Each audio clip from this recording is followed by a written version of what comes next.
ठीक है भाई, क्लास शुरू करते हैं फिर। हाँ भाई, कल क्या पढ़े थे अपन क्लास में? हाँ, कल अपन पढ़ रहे थे, स्टार्ट किए थे ना, मानव अधिकार संरक्षण अधिनियम 1993, ये बताया था ना मैंने। इसका अपन जो परिचय वाला पार्ट है ये पढ़ रहे हैं शायद, अगर आप लोगों को पता हो। परिचय में मैंने आपको एक परिभाषा बताया था, मानव अधिकार से आप क्या समझते हो, ठीक है। दूसरा मैंने बताया था इसका उद्गम बताओ, ठीक है, सॉरी उद्गम बोलता हूँ, इसका सोर्स मैंने बता दिया था, स्रोत बता दिया था, ठीक है। इसका मैंने तिथि बता दिया था, याद रहेगा। और कुछ इसको थोड़ा सा डील किया था कि कितने अध्याय हैं, कितने हमारे पास धारा है, कितने धारा हैं 43, कितने धारा हैं 43, आया समझ में। और कितने अध्याय हैं 8 अध्याय। तो पहला अध्याय किसको बोलता है? प्रारंभिकी धारा, कहाँ से कहाँ तक था? 1 से 2। दूसरा अध्याय और 5वें अध्याय में क्या है? दूसरे अध्याय में है NHRC, राष्ट्रीय मानवाधिकार आयोग, और 5वें में क्या है? राज्य मानवाधिकार आयोग। इसका आपने धारा कहाँ से कहाँ तक पढ़ा था? बोलो 3 से 11 और इसका 21 से 29, ठीक है। फिर अध्याय नंबर 3, अध्याय नंबर 4 बताया था। 3 में क्या है? इन लोग क्या काम करते हैं और किस तरीके से काम करते हैं, प्रक्रिया क्या है ये बता दो, यही था ना अपने पास। कार्य का उल्लेख 12 से 16 है और काम करने के तरीका का उल्लेख कितना है? 17 से 20, यही था अपना प्रयास। यही लास्ट बताया था ना मैंने। 6वें में बताया था किसके बारे में? मानव अधिकार न्यायालय। क्लियर है यहाँ तक? इसी पर बताया था ना। इसका उल्लेख कहाँ से कहाँ तक है? तो क्या बताओगे? 30 से 31 मानव अधिकार न्यायालय, और साथ ही साथ वहाँ पे अपन क्या पढ़ेंगे? लोक अभियोजक, वकील के बारे में पढ़ेंगे। आया समझ में? इतना क्लियर है? इसको ध्यान देना। तो देखो ये चीज़, उसके बाद मैंने परिभाषा में मानव अधिकार का 2 चीज़ बताया था कि सुप्रीम कोर्ट ने क्या बोला था? ऐसे अधिकार जो जन्मजात हो, दूसरा अपरिवर्तनीय हो और अहस्तांतरीय हो, यही है ना अपने पास। उसको अपन क्या बोलते हैं? मानवाधिकार बोलते हैं। और अधिनियम की धारा किस में है? 2D में। 2D में है। 3 चीज बताया था। पहला क्या है? संविधान में प्रत्याभूत हो, कोर्ट के द्वारा लागू किया जा सकता हो, एग्जीक्यूट किया जा सकता हो। तीसरा क्या है? अंतर्राष्ट्रीय प्रसंविधा का भाग हो। ये क्या है? इसको पढ़ेंगे ना, अंतर्राष्ट्रीय प्रसंविधा क्या है। आया समझ में? यहाँ तक इतना हो गया ना? ठीक है भाई, आगे बढ़े। इसी को लेकर अपन आगे बढ़ते हैं और आज का टॉपिक शुरू करते हैं। पढ़ना शुरू करें? ठीक है भाई, तो ध्यान देना। आज का जो पहला टॉपिक रहेगा, मतलब उसी के कल का जो टॉपिक है उसको मैं आगे बढ़ाता हूँ। कल मैंने आपको बताया था जो मानवाधिकार आयोग है, ठीक है, परिचय में मैंने परिभाषा बता दिया था, सॉरी आयोग बोलता हूँ, जो अधिनियम है उसमें परिभाषा बता दिया था, स्रोत बता दिया था, किस दिन वो लागू हुआ वो बता दिया था, कितने अध्याय हैं और कितने हमारे पास धारा है, इनके बारे में मैंने बता दिया था। ये हमने कल चर्चा कर लिया था, ठीक है ना। आज का जो हमारे पास टॉपिक है उसी को आगे बढ़ाते हैं। अब अगर लिखिएगा, देखिएगा, मानव अधिकार संरक्षण अधिनियम का उद्देश्य। मानव अधिकार संरक्षण अधिनियम का क्या उद्देश्य है, ये आपको प्रश्न मेंस में आएगा। Prevention of human rights act 1993 के क्या उद्देश्य है, समझ में आया? ये ना बेटा 2 नंबर में आएगा। कितने नंबर में आएगा? 2 नंबर में। समझ में? तो ज्यादा इसमें सोचना नहीं है, केवल पॉइंट लिख देना है, याद रहेगा।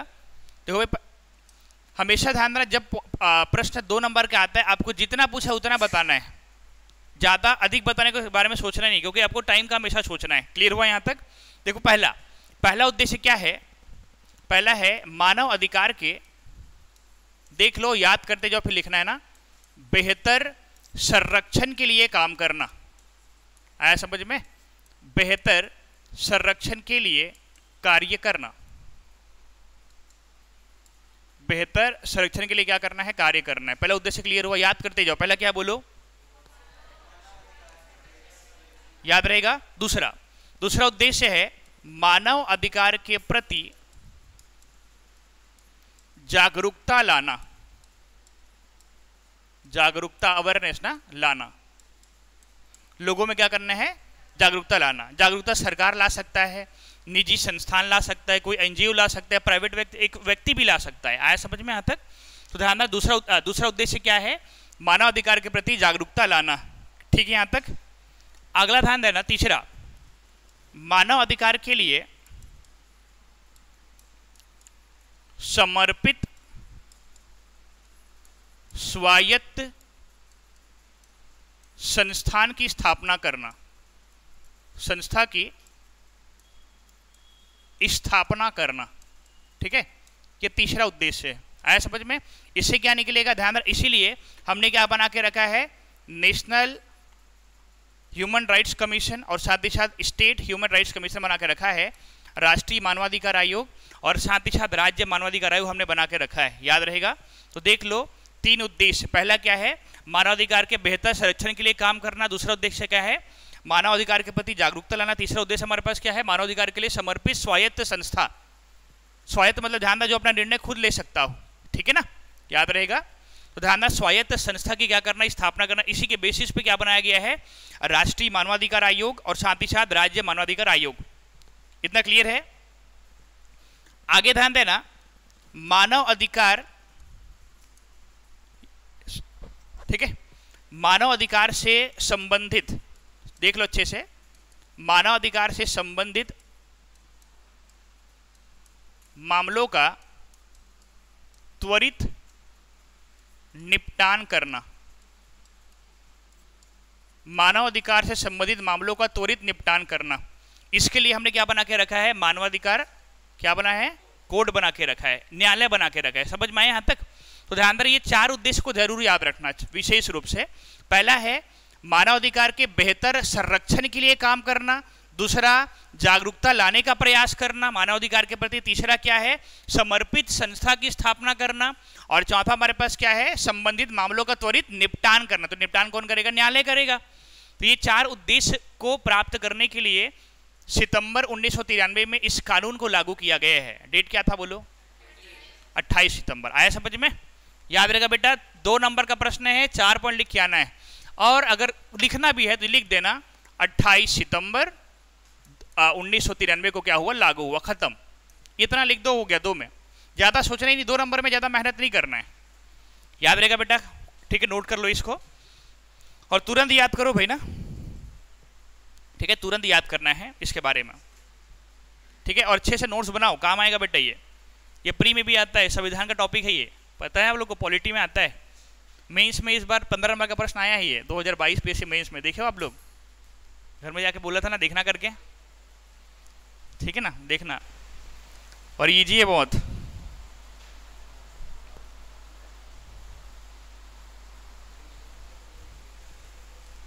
देख लो अच्छे से, नोट कर लो बेटा ना।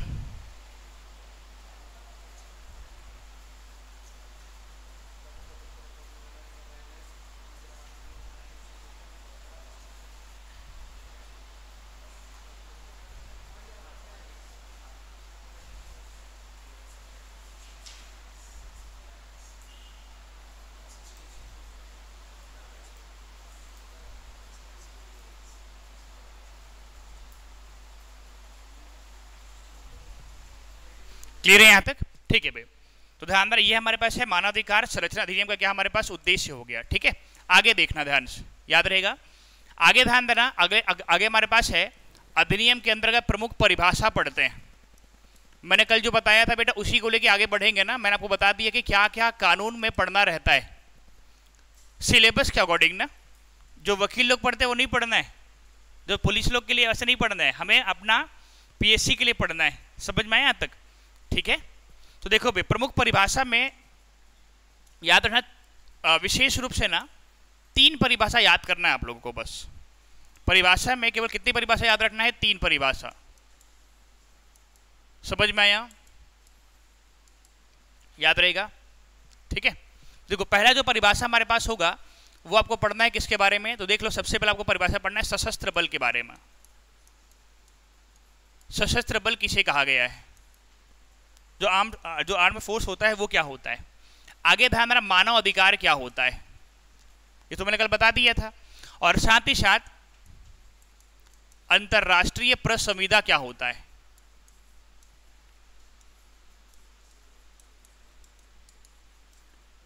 इंटरनेशनल कॉन्वेनेंट कहते हैं इसका ना, याद रहेगा, इंटरनेशनल कॉन्वेनेंट, अंतरराष्ट्रीय प्रेस संविदा। ठीक है बेटा, यहां तक इतना क्लियर हुआ आप लोगों को? इसको ध्यान से देखते जाओ ना, समझ में आया? देखना ध्यान से, जो मानवाधिकार संरक्षण अधिनियम है इसमें आपको 3 परिभाषा पढ़ना है, याद रखना है। और ये परिभाषा याद रखना 2 नंबर का आएगा। कितने नंबर का रहेगा बेटा, 2 नंबर का। देखो ध्यान से देखना, जब बात आती है सशस्त्र बल का, मानव अधिकार का और साथ ही साथ अंतर्राष्ट्रीय प्रसंविदा का, आपके ये पर्टिकुलर जो सिलेबस इसमें इतना ही पढ़ना है ना, 3 परिभाषा ही पढ़ना है। जो हमारे पास सशस्त्र बल है, ठीक है, यहाँ तक याद रखना, इसका उल्लेख अधिनियम की धारा 2A में है। किसमें है? अधिनियम की धारा किसमें है? 2A में है, ठीक है। हिंदी में 2 लिखना है, सॉरी क लिखोगे, का कलम का क के बाद खरगोश का ख, हाँ कि नहीं। जो हमारे पास मानवाधिकार है, इसकी परिभाषा अधिनियम की धारा 2D में दिया गया है। आप लोग क्या लिखोगे? घड़ी का घ, याद रहेगा, कर लोगे ना आप लोग। और साथ ही साथ जो अंतर्राष्ट्रीय प्रसंविदा है, इसका उल्लेख अधिनियम की धारा 2E में दिया गया है। अंगा, क्या होगा? अंगा। कलम आता है कि नहीं आता है? ये आना चाहिए पक्का। कलम क है, गिन रहे हो सर? कितने होते हैं वर्ण बताओ, कितने वर्ण होते हैं टोटल? पक्का 52। छत्तीसगढ़ी में कितने होते हैं? सब कुछ छत्तीसगढ़ी में याद किया करो ना भाई, हम लोग CGPSC की तैयारी कर रहे हैं तो CG में भी पता होना चाहिए। अब देखो ध्यान से देखो भाई, ध्यान से देखना, सशस्त्र बल किसे कहते हैं? आर्म्ड फोर्स किसे कहते हैं? याद रहेगा, यहाँ तक क्लियर है? देख लो ध्यान से, ध्यान देना। सबसे पहला 2 नंबर में आएगा, मानव अधिकार संरक्षण अधिनियम में सशस्त्र बल को परिभाषित, मतलब किस प्रकार से परिभाषित किया गया है, ठीक है ना। तो पहले क्या बताओगे? देखना, ध्यान देना, सशस्त्र बल के अंतर्गत, सुनना अच्छे से, सशस्त्र बल के अंतर्गत सैन्य बल एवं अर्ध सैनिक बल को शामिल किया गया है। सैन्य बल एवं अर्ध सैनिक बल को शामिल किया गया है। याद रहेगा क्या बोला मैंने? एक क्या होगा हमारे पास? सैन्य बल होगा, दूसरा हमारे पास क्या होगा? अर्ध सैनिक बल होगा, ठीक है बेटा, यहां तक। अब देखो भाई, सैन्य बल में 3 चीजें याद रखना है बस, ठीक है ना, जिसको वर्तमान में अग्निवीर कह देते हैं अपन, सही बात है ना। ए मतलब अग्निवीर नहीं है, आर्मी होता है। क्या रहेगा? थल सेना, ठीक है, इतना क्लियर है। एन मतलब इंडियन नेवी, आया समझ में। और ए मतलब इंडियन एयरफोर्स, आया समझ में क्या बोला? ए मतलब आर्मी, आना आना याद रहेगा। तो ध्यान देना, सैन्य बल जो हमारे पास सशस्त्र बल है, उसको उसके अंतर्गत 2 चीजों को शामिल किया गया है। एक सैन्य बल है, दूसरा हमारे पास क्या है? अर्धसैनिक बल है। सैन्य बल में आर्मी आएगा, नेवी आएगा, और क्या आता है? एयरफोर्स आता है, ठीक है। हिंदी में लिख देना, थल सेना, वायु सेना, जल सेना, आ गया समझ में? इतना कर लेंगे अपन नाम। अब देखो भाई ध्यान से, अर्धसैनिक बल में क्या क्या आता है? CRPF आता है, BSF आता है, ITBP आता है, ये सब नाम सुना होगा ना। चलो CISF को भी याद रख लेना। ये सब जितने भी है ना, एक इसमें आता है, अर्धसैनिक बल में आता है। समझ में आया क्या बोला मैंने? और जितने भी हमारे पास टुकड़ी है वो सबको किसमें अपन शामिल करते हैं? तो याद रखना बेटा, अपन शामिल करते हैं सशस्त्र बल में, ठीक है। सशस्त्र बल के अंदर के किसमें? अर्धसैनिक बल। अब देखो 2 नंबर में पूछेगा, क्या लिखोगे? सुनना अच्छे से ना, सशस्त्र बल के अंतर्गत सैन्य बल एवं अर्धसैनिक बल शामिल होते हैं, हो गया एक पॉइंट। दूसरा पॉइंट में क्या लिखोगे? सैन्य बल के अंतर्गत, ठीक है। तीसरा पॉइंट में क्या लिखोगे? अर्धसैनिक बल के अंतर्गत। 4 पॉइंट, 3 पॉइंट हो गया। और इसकी परिभाषा अधिनियम के धारा 2A में दी गई है, हो गया 4 लाइन। आपको 4 लाइन विशेष रूप से फॉलो करना है, और किस तरीके से लिख सकते हो उसको जाना जरूरी। ज्यादा मेहनत की जरूरत नहीं, स्मार्ट तरीके से लिखना बस है मेंस में, ठीक है। यहां तक देखो, आपके पास कंटेंट होना चाहिए भाई, बस आया समझ में। अब देखो, मानव अधिकार की परिभाषा क्या है, इसको कौन बताएगा? अपने से खड़े होके बता सकते हो आप लोग। चल बेटा खड़े हो जाओ, साहू मैडम खड़े हो जाइए, अभी आए हो इसलिए अभी पूछ रहा हूं आपको। मानव अधिकार से आप क्या समझते हो? कल मैंने क्या परिभाषा बताया था?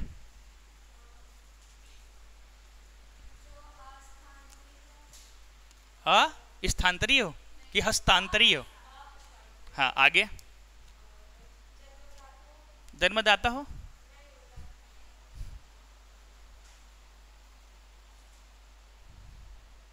बोलो बोलो, पढ़ाई करो। मैं बोलूंगा डेली बेटा, यहाँ पे दिखा दे रहा हूँ मैं, बोर्ड में उत्तर बन जा रहा है। सही बात है, आप लोग पढ़ नहीं रहे हो, बैठो, ठीक है। आगे बढ़ते हैं, समझ में आया ना। तो याद रखना, ये हमारे पास क्या होगा? सशस्त्र बल। लिख लेंगे परिभाषा। देखो भाई, मानवाधिकार की परिभाषा मैंने 2 तरीके से बताया था।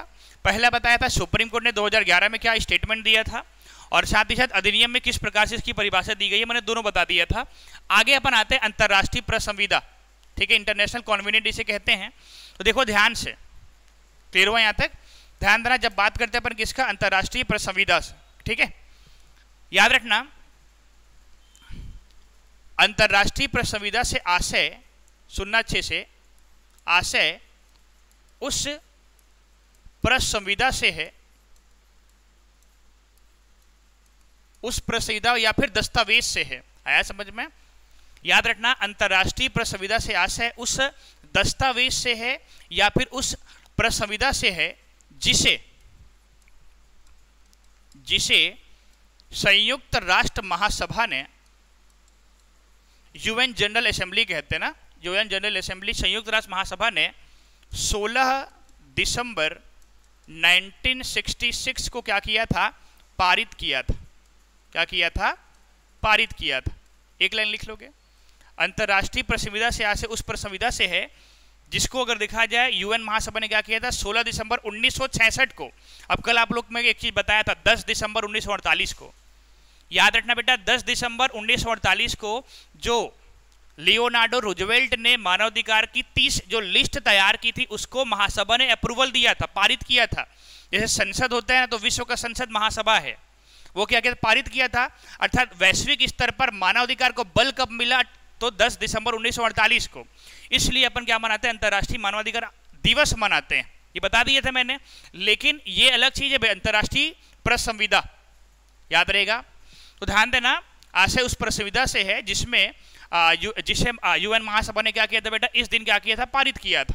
अब ये बता दो इस प्रेस संविदा के अंतर्गत क्या क्या चीजें शामिल है, याद रहेगा। तो ध्यान देना बेटा, प्रेस संविदा में ना केवल और केवल अधिकार की बात की गई है, राइट्स की बात की गई है। किसकी बात की गई, क्या बताओगे, राइट्स की बात की गई है, याद रहेगा। कौन कौन से अधिकार की, तो ध्यान देना इसके अंतर्गत याद रखना सबसे पहले जो हमारे पास नागरिक अधिकार है, सिविल अधिकार है, इसका उल्लेख है, ठीक है। राजनीतिक अधिकार है, राजनीतिक मतलब ध्यान देना इसको अपन बोल सकते हैं फंडामेंटल राइट बोल सकते हैं, मौलिक अधिकार बोल सकते हैं। ध्यान देना सामरिक अधिकार है जो आपके प्रतिरक्षा से संबंधित हो, ठीक है यहां तक। तो ध्यान देना इसके अंतर्गत सिविल, राजनीतिक, सामरिक जैसे अधिकार शामिल होते हैं, जैसे अधिकार शामिल होते हैं, अधिकार क्या होते हैं, शामिल होते हैं। खत्म हो गया यहां तक, इसको ध्यान देना। हो गया बेटा। 2 नंबर में लिख लेंगे अपन, मैं बात बोल रहा हूं बेटा, जब मेंस के एग्जाम में बैठोगे ना तो समझ में आएगा, समय कम रहता है, जितना पॉइंट उतना लिख के आओ बस, क्लियर। इसलिए पहले से नोट्स बना के रखो, नोट्स अगर आपका पक्का है ना बार बार रटो, एग्जाम में लिख के आओ बस उसी को ज्यादा। हाँ उसमें लेकिन वैल्यू एडिशन करना है भाई, वैल्यू एडिशन करना बहुत जरूरी है, समझ में यहां तक। तो देखो लिख लेंगे अंतर्राष्ट्रीय प्रेस संविदा किसे कहते हैं, इसमें क्या है तो अधिकारी है, अधिकार का ही उल्लेख है। 2-3 अधिकार के नाम लिख दो, सिविल अधिकार है, राजनीतिक अधिकार है, सामरिक अधिकार है, मानव अधिकार है, ये सब लिख दो, इसका उल्लेख है। क्या है वो तो बता दिया ना, ठीक है। अंतर्राष्ट्रीय प्रेस संविदा क्यों कहते हैं, क्योंकि भाई इसको अंतर्राष्ट्रीय स्तर पर पारित किया गया था यूएन सभा ने, सही बात है, और कब किया था ये भी बता दिया। फिर क्या बताओगे, इसका उल्लेख अधिनियम की धारा 2E में है। आया समझ में, ठीक है। आ रहा नहीं आ रहा बोलो ना, समझ में आ रहा है। एकदम कठिन लग रहा है क्या ये पेपर 7, नहीं लग रहा है ना। आप लोग पढ़ाई करो, नहीं लगेगा, समझ में। ये तो सिंपल है, कठिन लग रहा है तो फिर ऐसे में फिर आईपीसी पढ़ाऊंगा, सीआरपीसी पढ़ाऊंगा, फिर कैसे करोगे आप लोग, ही करोगे नहीं। चलो लिखो इसको, जल्दी करो तो।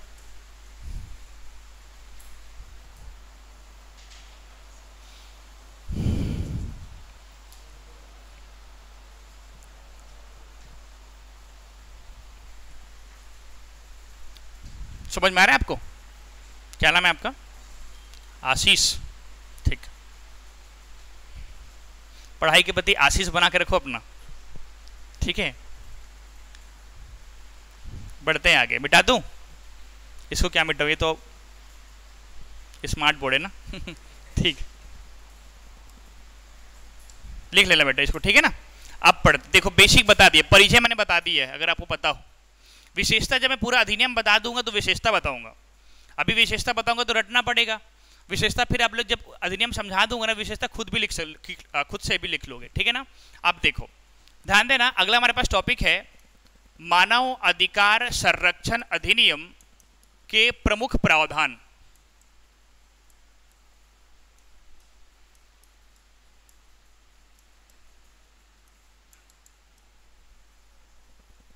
के प्रमुख प्रावधान। आया समझ में? मानव अधिकार संरक्षण अधिनियम के क्या हमारे पास प्रमुख प्रावधान। ठीक है बेटा, यहां तक इसको ध्यान से देखना। अब देखो प्रमुख प्रावधान में अपन क्या पढ़ने वाले कल बताया था, ठीक है ना। प्रमुख प्रावधान के अंतर्गत क्या क्या चीजें पढ़नी रहती है इसको ध्यान से देखना। जो अधिनियम है मानवाधिकार जो संरक्षण अधिनियम है, इसमें 4 चीजें पढ़नी है। सबसे पहले हमें पढ़ना है मानव अधिकार आयोग, ह्यूमन राइट्स कमीशन, HRC पढ़ना है, ठीक है। फिर क्या पढ़ेंगे? इसके कार्य पढ़ेंगे। फिर क्या पढ़ेंगे? इसके कार्य करने की प्रक्रिया पढ़ेंगे। जब इससे बात नहीं बनेगी तो और क्या पढ़ेंगे? याद रखना, अपन क्या पढ़ेंगे? मानव अधिकार न्यायालय पढ़ेंगे। क्या पढ़ेंगे? मानव अधिकार न्यायालय। और इन सब का उल्लेख किस धारा पे है, किस भाग पे है, ये मैंने आपको बता दिया है। आया समझ में क्या बोला मैंने? तो इसको अपन पढ़ने वाले हैं। मानव अधिकार आयोग को वो क्या काम करता है, किस प्रक्रिया के तहत काम करता है, इससे अलग अगर देखा जाए तो मानव अधिकार न्यायालय क्या होता है वो भी अपन अभी पढ़ने वाले हैं। आगे समझ में? आगे नहीं बोलो ना, पक्का यहां तक? तो ध्यान देना, अपन शुरू करते हैं सबसे पहला मानव अधिकार आयोग। ठीक है यहां तक? ठीक है भाई, शुरू करें। देखना ध्यान से, एक टॉपिक लेता हूं मैं। पहला हमारे पास टॉपिक है मानव अधिकार आयोग। बेटा लिखना बस मत।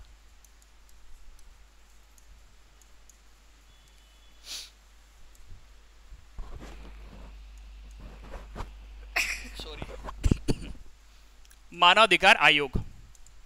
अभी एक बार मैंने पूरा नाम लिखा है, दूसरी बार नहीं लिखूंगा, समझ जाना। HRC बोलेंगे इसको।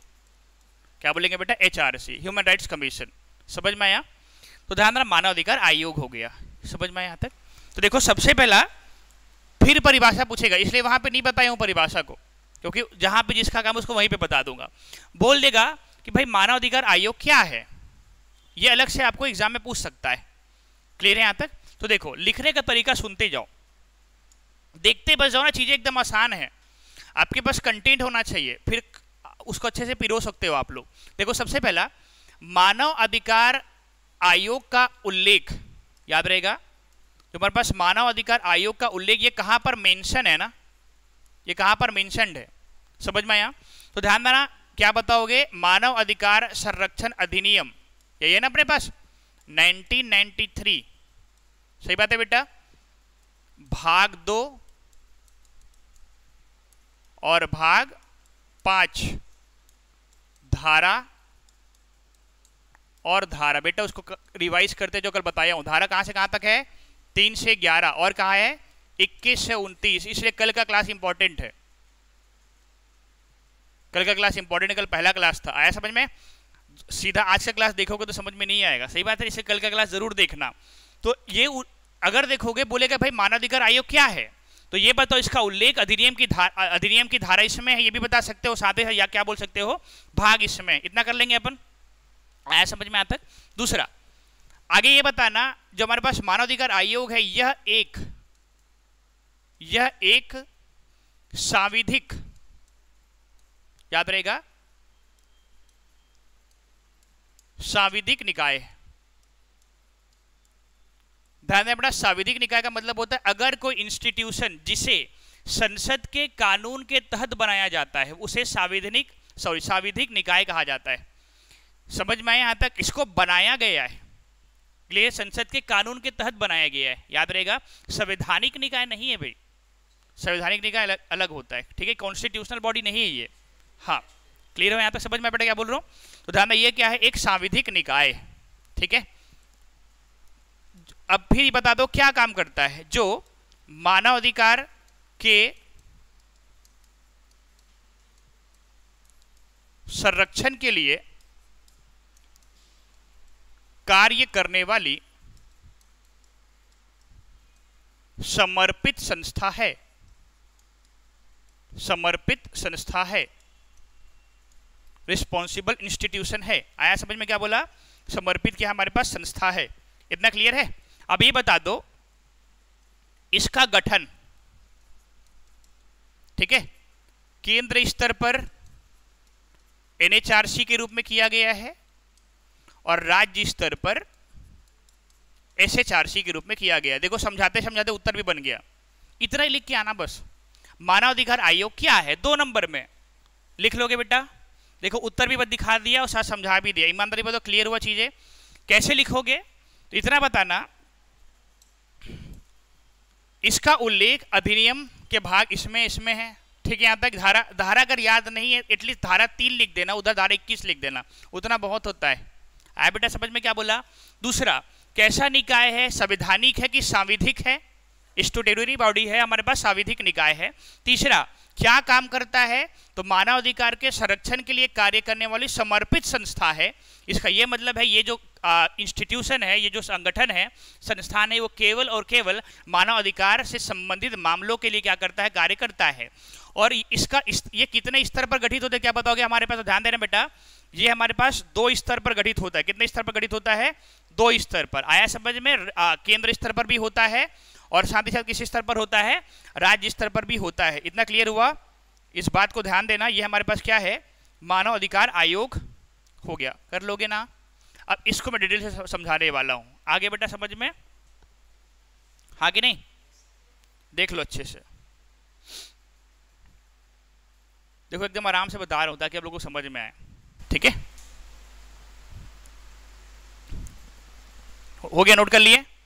ठीक है भैया, लिखते जाओ। लिख लोगे ना इसको कि अलग से लिखाना तो नहीं पड़ेगा, जहां लगेगा तो वहां पे मैं लिखा दूंगा। समझ में आया बेटा? इंपॉर्टेंट है समझना। दिक्कत तो नहीं आता किसी को? नहीं बोलो? वेरी गुड, आगे बढ़े। ठीक है अब देखो, अब ना बेटा समझने में फोकस करो। अभी जो बताऊंगा उसको केवल और केवल समझने में फोकस करना है आप लोगों को। आया समझ में ना? देखो भाई, हम लोग पढ़ रहे हैं सबसे पहला HRC, मानव अधिकार आयोग। यही पढ़ रहे हैं ना अपन, मानव अधिकार आयोग पढ़ रहे हैं, ठीक है बेटा? तो मानव अधिकार आयोग को मैंने क्या किया? 2 स्तर पर बताया है। एक है NHRC और दूसरा क्या बताया मैंने? SHRC। NHRC और साथ ही दूसरा क्या बताया मैंने? SHRC। ऐसा गंदा दिख रहा है, ऐसा नहीं करेंगे इसको।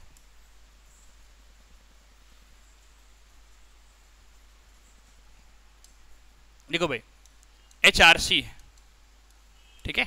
इसको 2 तरीके से पढ़ते हैं। एक हमारे पास है NHRC, राष्ट्रीय मानवाधिकार आयोग, और अगला हमारे पास कौन सा है? HSRC, राज्य मानवाधिकार आयोग। ये अपने पास है। 2 चीजें अपने पास। ध्यान से देखो भाई, इसमें क्या क्या पढ़ना है वो बता रहा हूं, ठीक है? इसका उल्लेख आपने क्या पढ़ा है? धारा 3 से 11 तक है। इसका उल्लेख कहां से कहां तक है? क्या बताओगे? धारा 21 से 29। याद करो, याद करना बहुत जरूरी है। अब एकदम इनिशियल है ना, इसलिए आराम से बता रहा हूं। आया समझ में? क्योंकि आपको ये सीखना है ना भाई, उसको पढ़ना कैसा है, ठीक है? कई लोग होते हैं पेपर 7 में तो कानून है, कानून मुझे पढ़ना ही नहीं आता है, कानून के नाम से मुझे डर लगता है, पुलिस उठा के ले जाएगा करके। ऐसा भी होता है ना?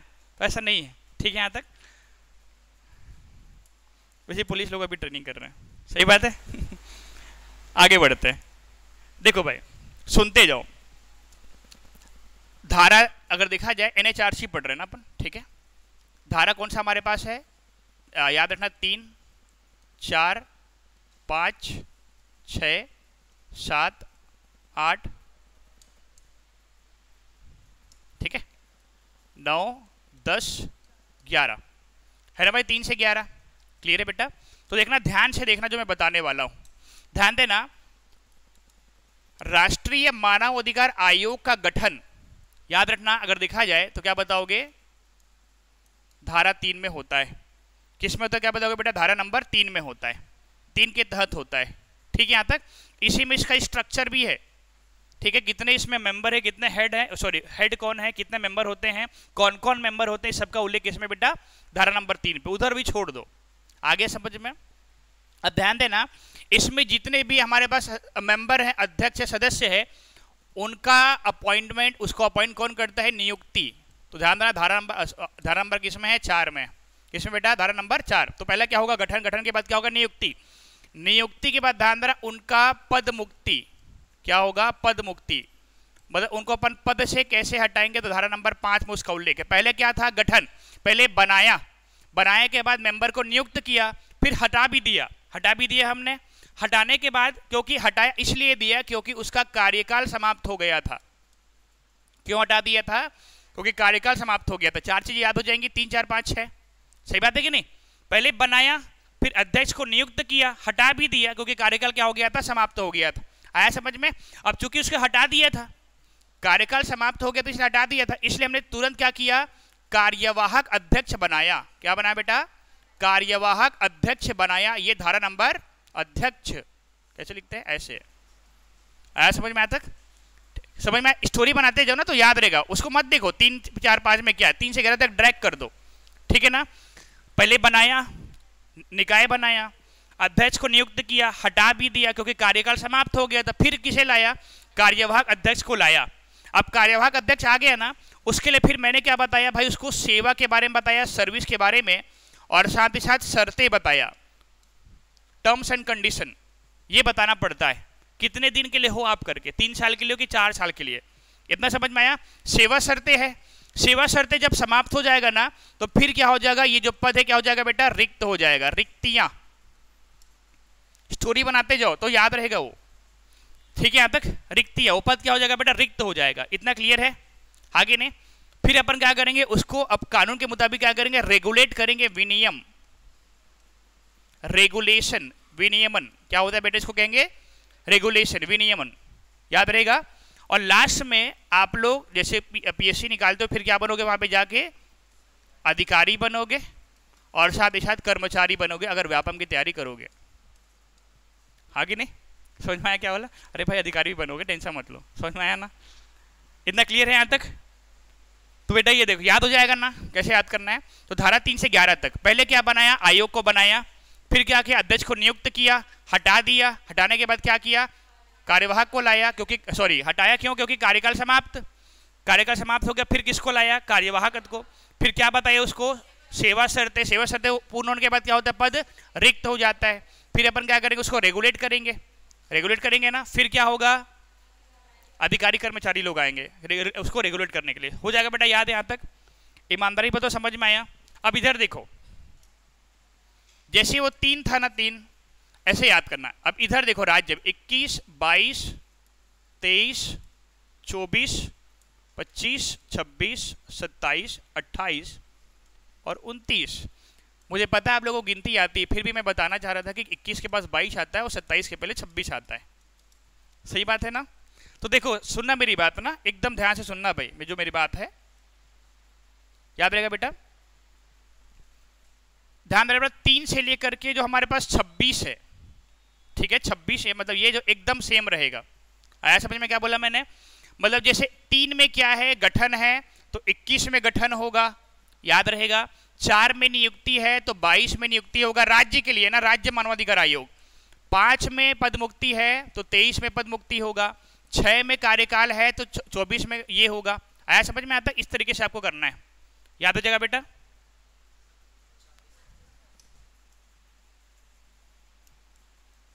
इतना क्लियर है यहां तक, इसको ध्यान देना, याद हो जाएगा, उसको एक साथ कर देना, ठीक है। अब मैं आपको अलग से बताता हूं, एकदम सेम रहेगा ना, याद रखना ये सब, सॉरी ये सेम रहेगा, ठीक है। यहां तक 27 में देख लो, 27 में क्या है, याद रहेगा। तो ध्यान, राज्य मानवाधिकार आयोग के जितने भी अधिकारी है और जितने भी कर्मचारी है उसका उल्लेख धारा 27 में, किसमें बेटा, धारा 27 में, याद रहेगा यहां तक, इसको देख लो। उसके बाद सुनना अच्छे से, चाहे राज्य मानवाधिकार आयोग हो या फिर राष्ट्रीय मानवाधिकार आयोग हो, इसके रिपोर्ट का उल्लेख किसमें किया गया है, तो याद रखना 28 में, इसमें किया गया है 28 में। हर साल इन लोग अपना प्रतिवेदन देते हैं, रिपोर्ट देते हैं, किसको देंगे, अगर राज्य वाला है तो राज्यपाल को देगा, केंद्र वाला है तो माननीय राष्ट्रपति को देगा, महामहिम राष्ट्रपति को देगा, ठीक है। यहां तक क्लियर है यहां तक। अब सबसे लास्ट जानना 29 क्या है, ध्यान देना, एनएचआरसी के प्रावधानों का, एनएचआरसी के प्रावधानों का एसएचआरसी पर लागू होना। इसका यह मतलब है अगर राज्य मानव अधिकार आयोग के लिए अधिनियम में कोई कुछ उल्लेख नहीं है, कुछ जानकारी नहीं दी गई है, तो ध्यान देना उस पर राष्ट्रीय मानवाधिकार आयोग का कानून अपने आप लागू हो जाएगा। आया समझ में क्या बोला मैंने, इस बात को ध्यान देना बेटा, क्लियर है। तो ध्यान, ये याद हो जाएगा आप लोगों को।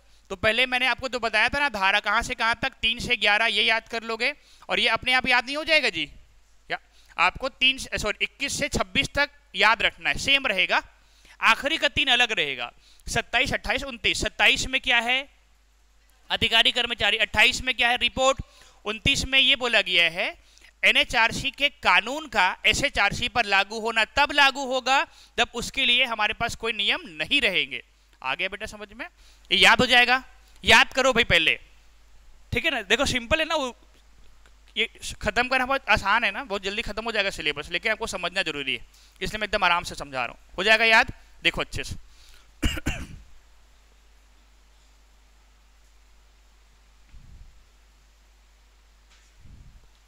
जल्दी देखो, रेगुलेट नहीं करते बेटा, कंट्रोल करते, नियंत्रण करेंगे ना कानून के नियम के मुताबिक। हो जाएगा? समझ में आ रहा है कि नहीं आ रहा है? एकदम डर के हाँ मत बोलो, ईमानदारी से बोलो। आ रहा है समझ में? इसलिए बोलो बेटा क्योंकि नया सब्जेक्ट है आप लोगों के लिए। बता दो, अगर कुछ भी 1% एक कनिक भी डाउट है तो प्लीज बताओ। थोड़ा सा भी डाउट नहीं है तो गौ बोलो। गौ का मतलब क्या होता है? क्या होता है? ये छत्ती बड़ी नहीं जानती है। गौ का मतलब क्या होता है? कसम कहता है। समझ में आया? कसम होता है।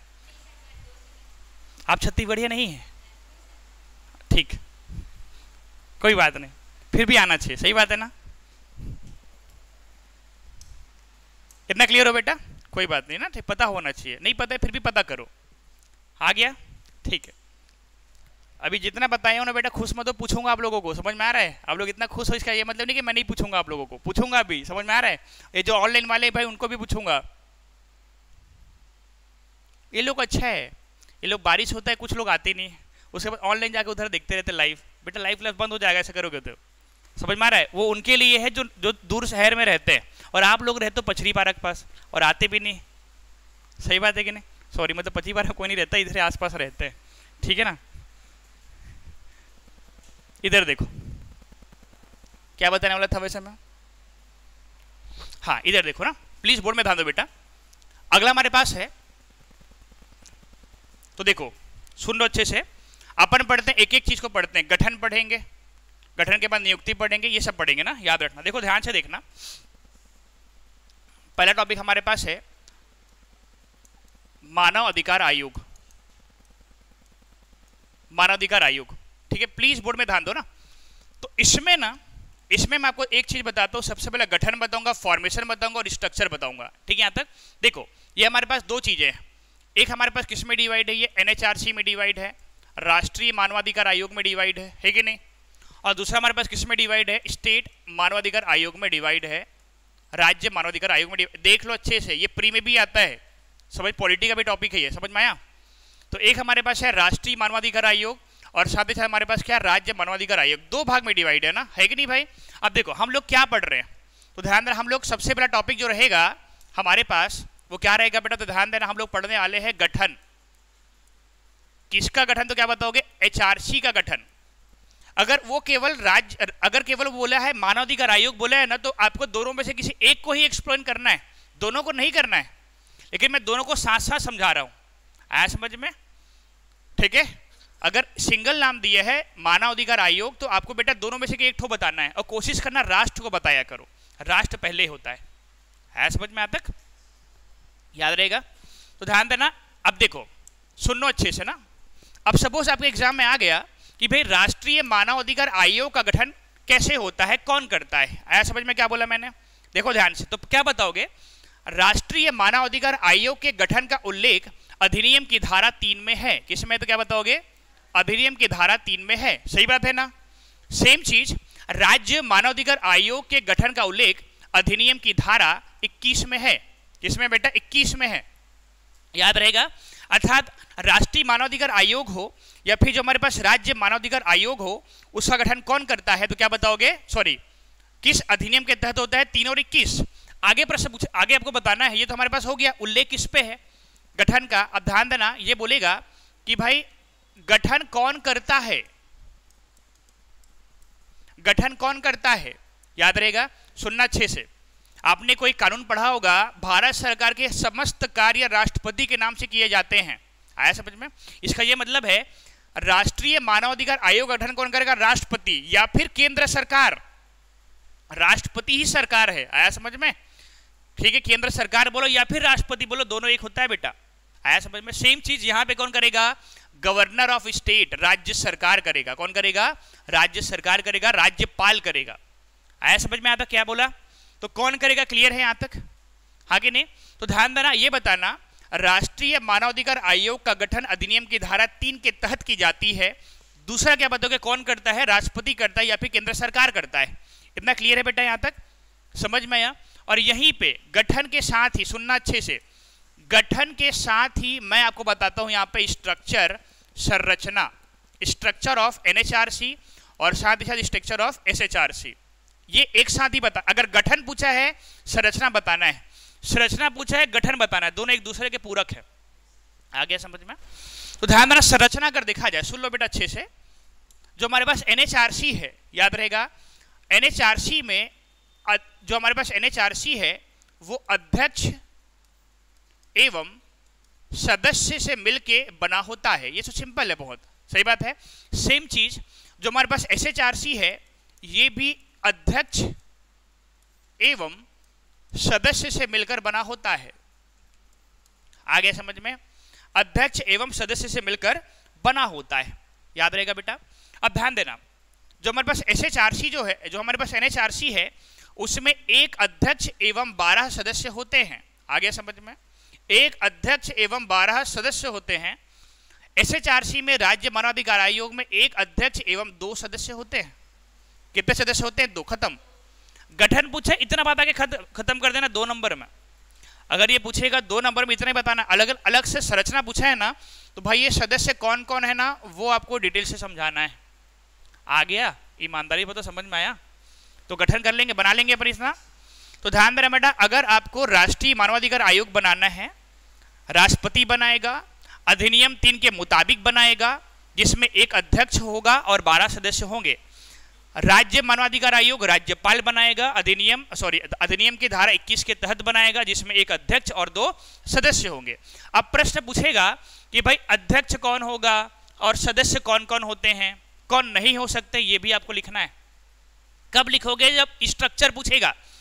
गठन पूछेगा, इतना ही लिख के छोड़ना, इतना, ये राष्ट्र वाला है और ये राज्य। मैं पहले बार बार बोल रहा हूं, दोनों को एक साथ मत लिख देना, दोनों में से किसी एक को ही लिखना। आया समझ में? मैं दोनों को एक साथ कर दे रहा हूं, सिलेबस जल्दी खत्म नहीं हो जाएगा जी। इसको क्या बोलते हैं? हाँ, बोलो, और क्या बोलते हैं? छत्तीसगढ़ी क्या बोलते हैं? बताओ ना। अरे अरे झांगर नहीं बजा रहा हूं मैं। और बताओ क्या बोलते हैं? अरे एक बार में 2 काम कर देना, समझ में? एक तीर से 2 निशाना। अरे आप लोग समझते नहीं हो, ठीक। उसको छत्तीसगढ़ी में समझना था आप लोगों को। अब इधर देखो, ध्यान से देखो, ठीक है? इधर देखो ध्यान से, एनएचआरसी की संरचना। बेटा अगर स्ट्रक्चर पूछेगा तभी समझाना, गठन पूछेगा मत समझाना। आया समझ में? देखो भाई, प्लीज बोर्ड में ध्यान दो। जो हमारे पास एनएचआरसी है, अगर देखा जाए, ठीक है, इसमें अगर देखा जाए, सुन लो बेटा अच्छे से, ध्यान देना। जो हमारे पास एनएचआरसी है, इसमें एक अध्यक्ष होगा और साथ ही साथ इसमें 12 सदस्य होंगे। कितने सदस्य होंगे बेटा? 12।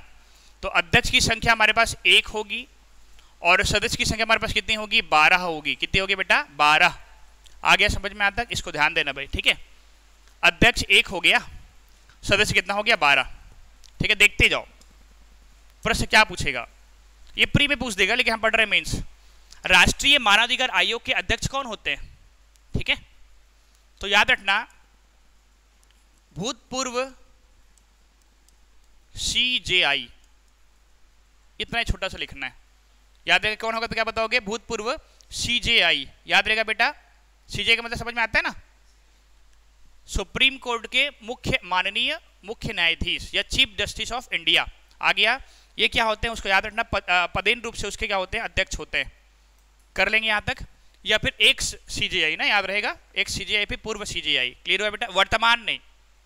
आगे यहां तक समझ में? आगे देखो, सदस्य देखना ध्यान से। सदस्य की अगर बात करोगे तो बेटा इसको दो तरीके से याद करना है। कितने तरीके से याद करना है? दो तरीके से। पहले 5 याद करो, फिर 7 को याद करो।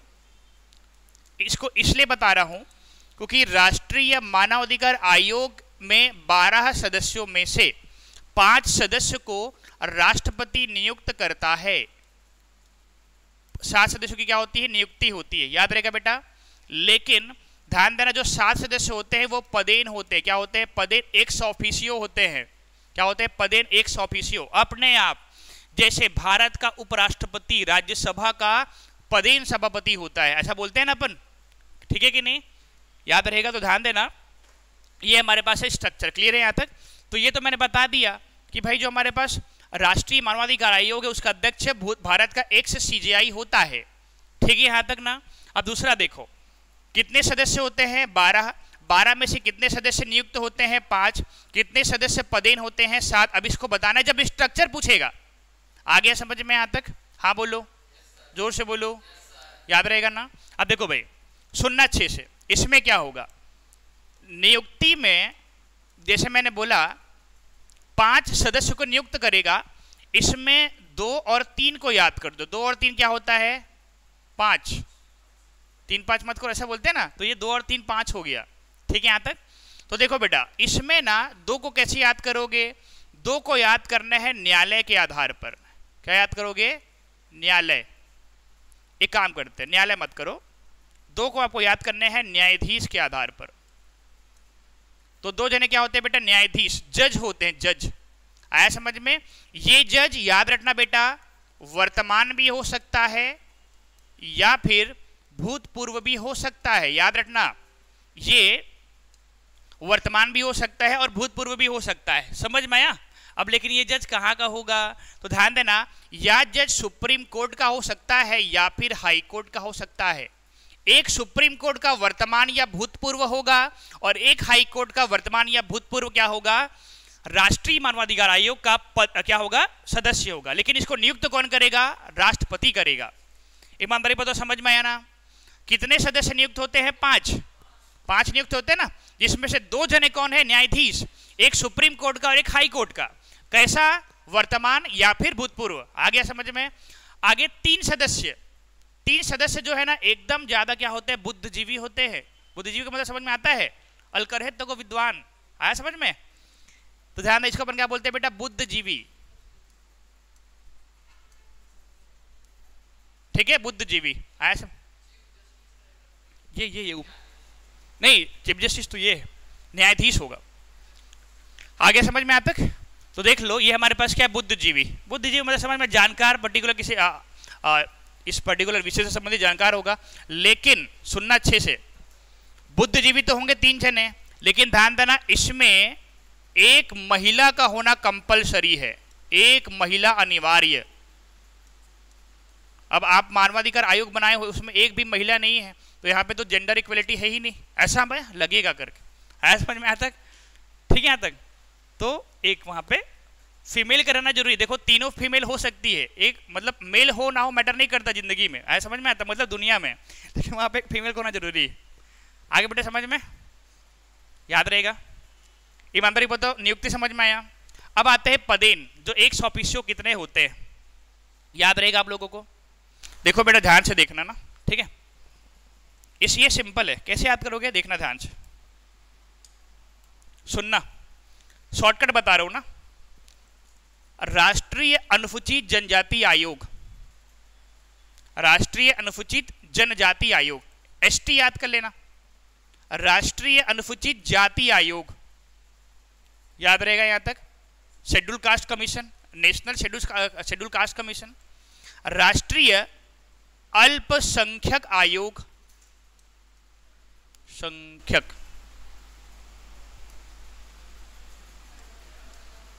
राष्ट्रीय अल्पसंख्यक आयोग कितने हो गए बेटा?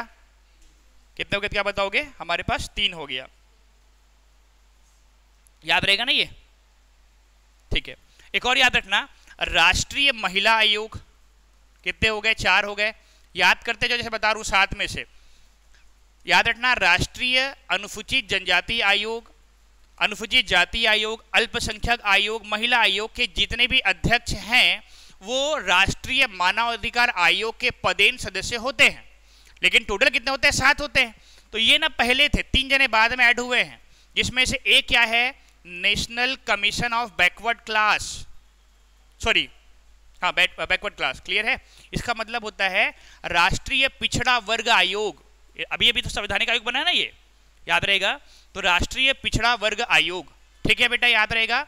अगला आपको याद करना है राष्ट्रीय दिव्यांगजन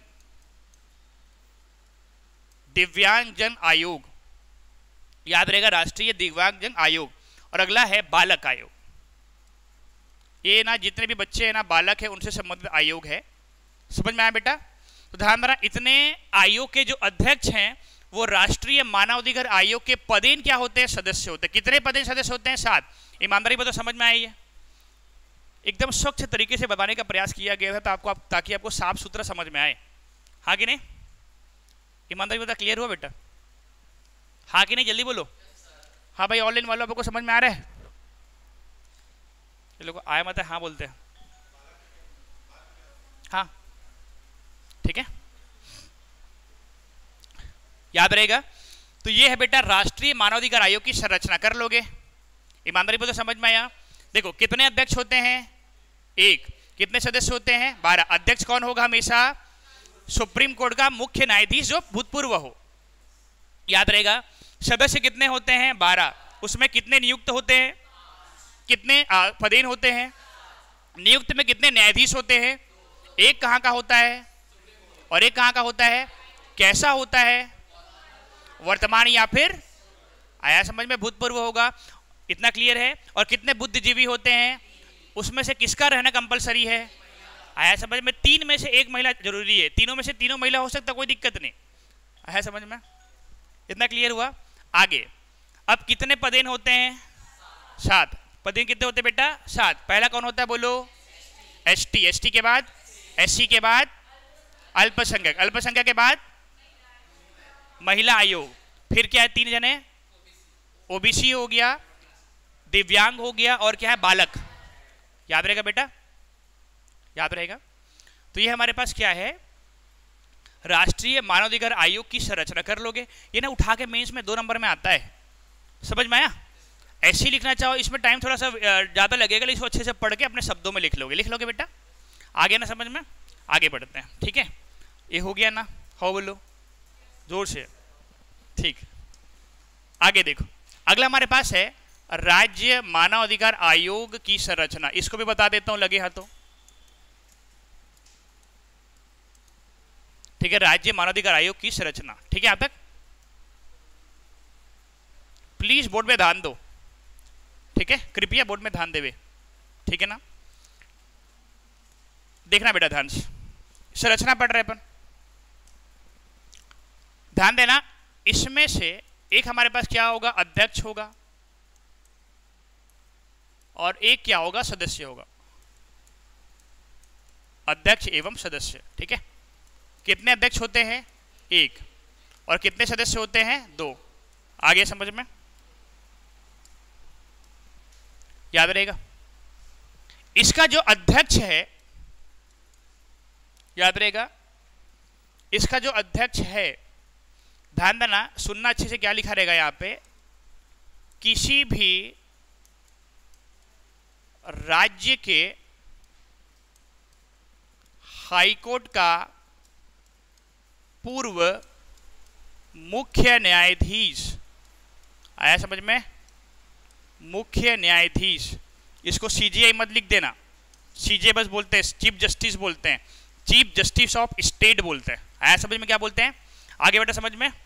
तो ध्यान देना है, किसी भी राज्य का, ऐसा नहीं कि जो हमारे पास अभी वर्तमान अगर देखा जाए, वर्तमान में छत्तीसगढ़ राज्य जो हाईकोर्ट है, उनके मुख्य न्यायाधीश कौन है? मिस्टर रमेश सिन्हा जी, न्यायमूर्ति रमेश सिन्हा जी हैं, है ना अपने पास? वो सपोज रिटायर होते हैं, ठीक है? और सपोज ये कहाँ के? सपोज आंध्र प्रदेश, एग्जाम्पल बता रहा हूँ ना, सपोज ये मध्य प्रदेश के है ना, तो क्या मध्य प्रदेश के वो है, वो उनका जो डोमिसाइल है, ठीक है? वो छत्तीसगढ़ राज्य मानवाधिकार आयोग का अध्यक्ष नहीं बन सकता? बन सकता है। तो इसके लिए छत्तीसगढ़ का होना कंपलसरी नहीं है। आगे समझ में? तो किसी भी राज्य का जो हाईकोर्ट है, उसका जो पूर्व मुख्य न्यायाधीश है, वो आपके राज्य के मानवाधिकार आयोग का पदेन अध्यक्ष होगा, सॉरी क्या होगा? अध्यक्ष होगा। नियुक्त कौन करेगा? और राज्यपाल करेगा। कौन करेगा? गवर्नर ऑफ स्टेट करेगा। कितने सदस्य होते हैं? 2 जने। इसमें से दोनों के दोनों बुद्धिजीवी होते हैं। दोनों के दोनों क्या होते हैं? बुद्धिजीवी होते हैं। ठीक है। इसमें से एक जने महिला का होना कंपलसरी नहीं है। आया समझ में? हमेशा बोलोगे तो ऐसा नहीं हो सकता। सही बात है ना? क्लियर हुआ यहां तक? इसको पढ़ लो बेटा, देख लो अच्छे से। हो गया? संरचना स्ट्रक्चर बता दिया। चलो देखो देखो तो।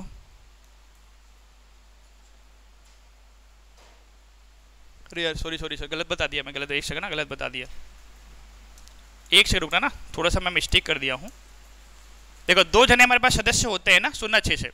2 जने सदस्य होते हैं जिसमें से एक जने और एक जने, याद रहेगा। ध्यान देना, एक जने क्या होगा? सुप्रीम कोर्ट का या फिर हाई कोर्ट का न्यायाधीश होगा।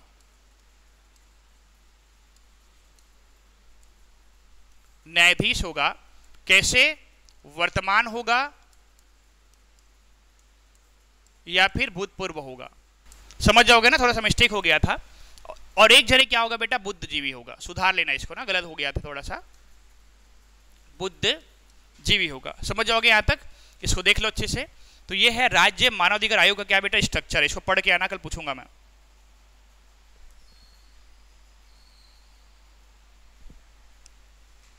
ठीक है? यहां तक क्लियर है? कुछ गलत गलत बता रहा हूं क्या मैं? एक सेकंड कहीं पे चेक कर लेता हूं ना मैं, कुछ गलत बताया हूं। ठीक है।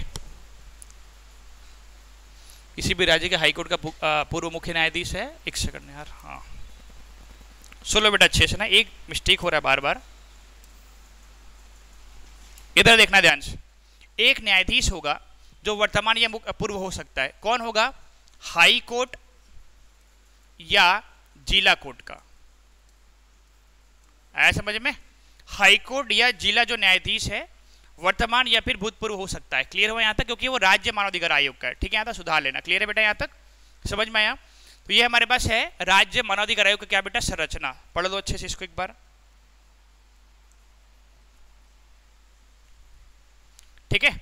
तो देखो क्या पढ़ रहे थे हम लोग? पढ़ रहे थे कौन सा टॉपिक? गठन। गठन कंप्लीट हो गया। हो गया गठन कंप्लीट। अब पढ़ते हैं हम लोग, क्या पढ़ेंगे? नियुक्ति पढ़ेंगे। गठन के बाद दूसरा टॉपिक क्या है? नियुक्ति। नियुक्ति में आते हैं भाई।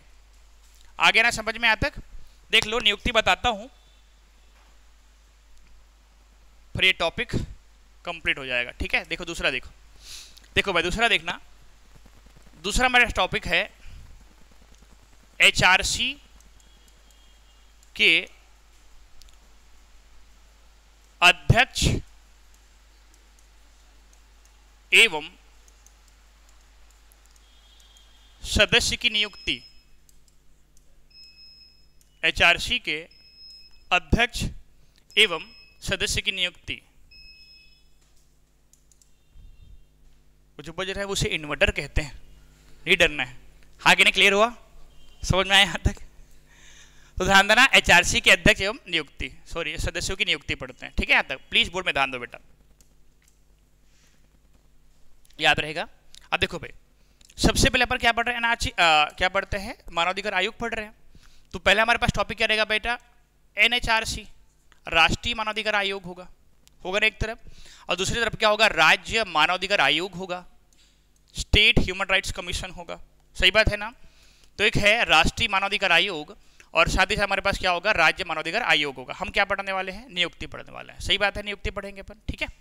तो देखो, अगर बात करेंगे नियुक्ति का, बात करेंगे अपन क्या करेंगे? नियुक्ति का, चाहे वो राज्य हो या फिर केंद्र हो।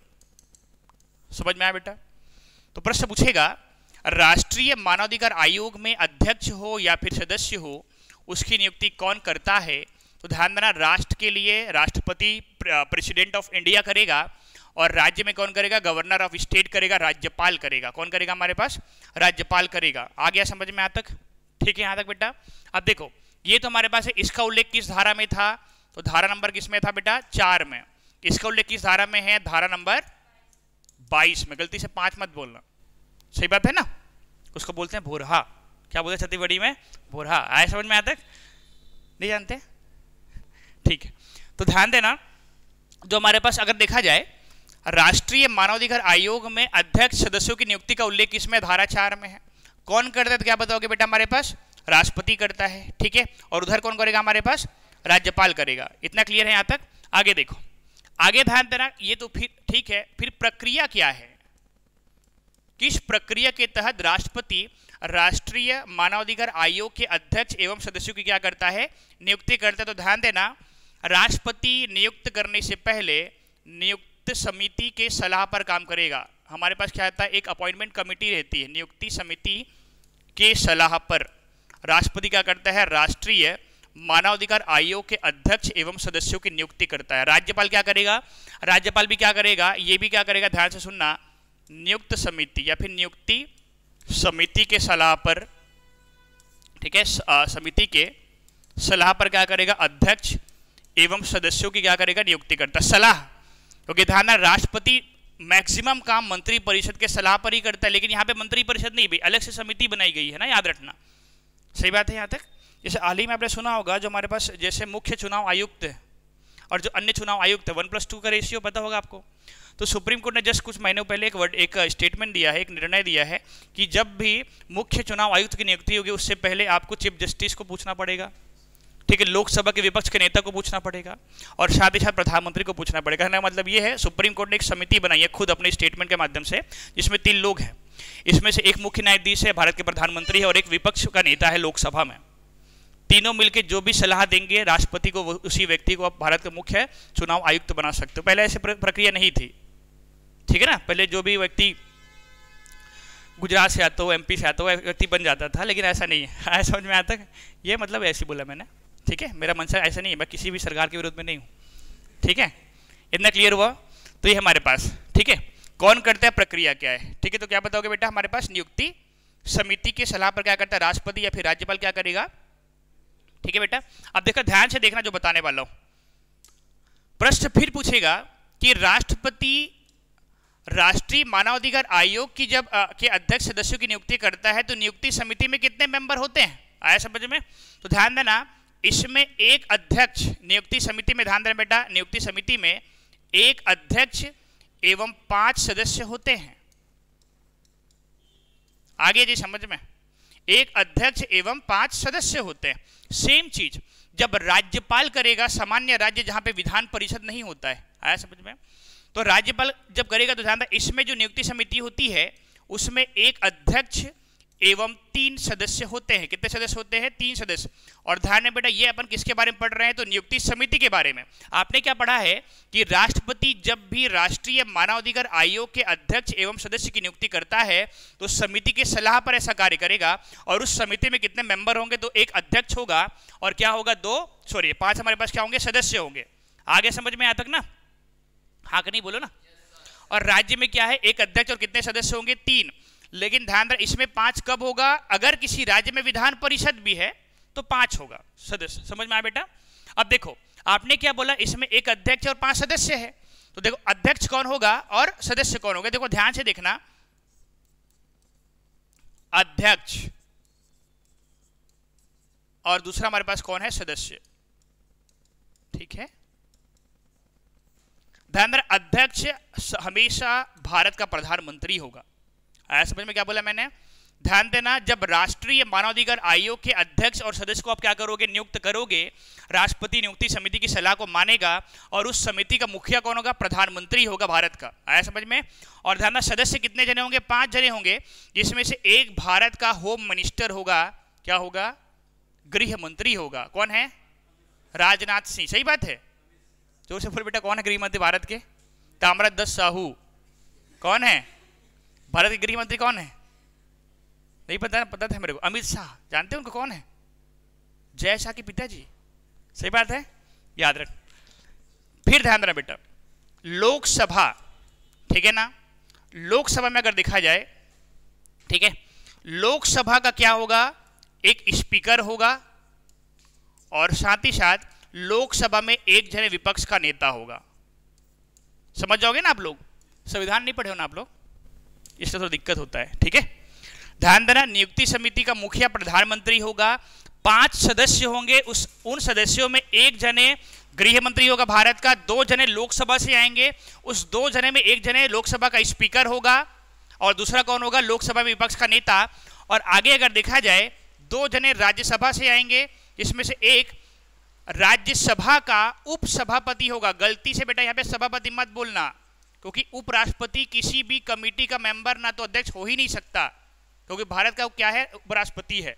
आगे समझ में, ठीक है यहाँ तक।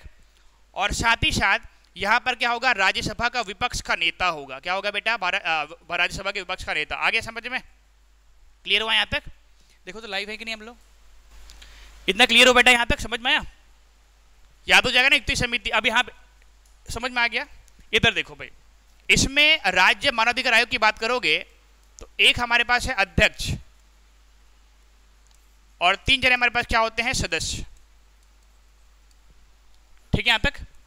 अध्यक्ष कौन होगा, मुख्यमंत्री होगा, क्योंकि राज्य वाला है। सदस्य कितने होंगे, 3 होंगे। तो एक जने क्या होगा, राज्य का क्या होगा, गृह मंत्री। कौन है, ताम्रध्वज साहू जी है ना, कि टीएस सिंहदेव जी हैं, रूठ गए थे, मनाना पड़ता है। कौन है, ठीक। आगे विधानसभा, विधानसभा का क्या होगा, अध्यक्ष होगा और साथ ही साथ विधानसभा का विपक्ष का नेता होगा। आगे बेटा समझ में। तो ध्यान रखिए, ये दूसरा टॉपिक मैंने बता दिया कि भाई राष्ट्रीय मानवाधिकार आयोग और जो राज्य मानवाधिकार आयोग है उसके अध्यक्ष एवं सदस्यों की नियुक्ति कैसे होती है, कर लेंगे। ये प्रश्न आता है बेटा, मैं धीरे धीरे करके टॉपिक को आगे बढ़ाऊंगा ना, याद रखना। यहाँ तक समझ में आप लोगों को? तो ध्यान देना, ये था आज का क्लास। ठीक है, किसी भी बच्चे को डाउट है, किसी को भी कोई डाउट नहीं, देख लो अच्छे से। हाँ भाई, जो बच्चे ऑनलाइन जुड़े हुए हैं हमसे, देख लो आप लोगों को डाउट है कि नहीं। वही नियुक्ति समिति है, अपॉइंटमेंट कमेटी।